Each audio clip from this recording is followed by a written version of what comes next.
Al tikre alichot et la halachot. Chazak ou baruch rabotai, besorot tovot. 30e jour aujourd'hui dans le mois de Nissan. Rosh Chodesh Iyar, Beshara Tova. Tout le monde connaît les initiales. Je suis Hachem ton médecin. Iyar, Ani Hachem Rofecha. Quand on a besoin de médecin, ça veut dire aussi qu'on est malade.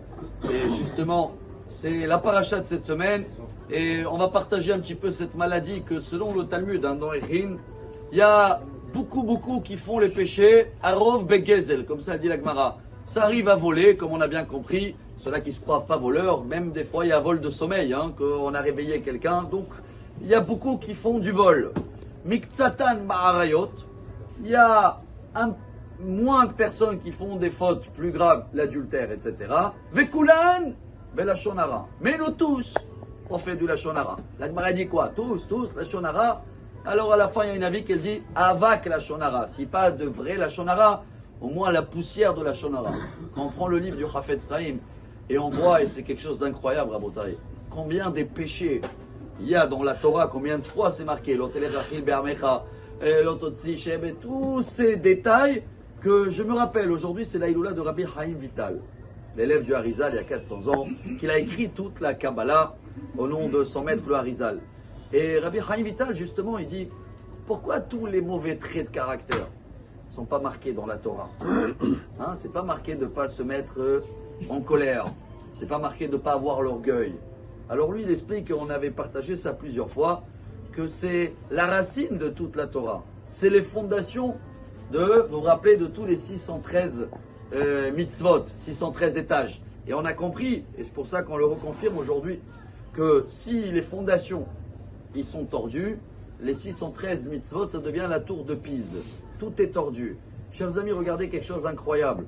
Les mauvais traits de caractère, ils ne sont pas marqués dans la Torah parce qu'on est né avec. Quand on était des enfants, on était tous jaloux, capricieux. Mais avec le temps, on apprend de s'améliorer, se retenir, et tous les jours, l'étude nous amène à améliorer le trait de caractère. Par contre, le Lachon Hara, c'est quelque chose d'incroyable, chers amis. Personne n'est né avec. L'inverse, la parole, elle arrive le plus tard possible. Et malgré tout ça, dit la Gemara, qu'on baigne tous dedans. Alors le petit rappel pour la paracha de cette semaine, car si Dieu il dit qu'il c'est notre médecin, et on a compris qu'on est tous malades dans le Lachon Hara, ça touche Myriam. Tous les jours, il dit le Maïmonide, tous les jours, il faut se rappeler 10 choses, et un dans la liste des 10, c'est quoi? Maaseh Myriam Anevia. Donc on doit se rappeler que même Myriam, qu'elle a parlé sur son frère, Moshe, qui était plus grand, plus petit. Elle a parlé avec qui? Avec son autre frère, Aaron, qui était aussi plus grand. Et ils ont parlé de quoi? Entre eux, juste, ils n'ont pas compris pourquoi Moshe, il n'est pas avec sa femme pendant qu'il parle avec Dieu. Elle a eu la lèpre pendant une semaine. Alors, Rabotai, il dit le Ben Ishraï, je termine avec. Si aujourd'hui il y aurait eu cette lèpre-là, on aurait été tous lépreux. Alors, quand on va prier ce Shabbat, je suis Hachem ton médecin, il faut qu'on se rappelle qu'on est malade. On a beaucoup de Lachon Hara. Et tout la paracha qu'on va lire avec tout ce qui devait passer à l'époque, le lépreux qui a parlé une fois du mal de quelqu'un, alors ça va nous apprendre un petit peu mieux à tailler notre bouche. C'est notre mission en ce moment pour l'unité, l'amour. Alors c'est vrai, il y en a beaucoup qui se prennent la tête pour plusieurs détails, se couper les cheveux, la barbe, ça c'est beau et tout, mais plus important avant tout, c'est de tailler notre bouche. Voilà notre mission pour ce Shabbat. Excellent mois. Shabbat Shalom. Amar Rabbi Elazar, Amar Rabbi Hanina.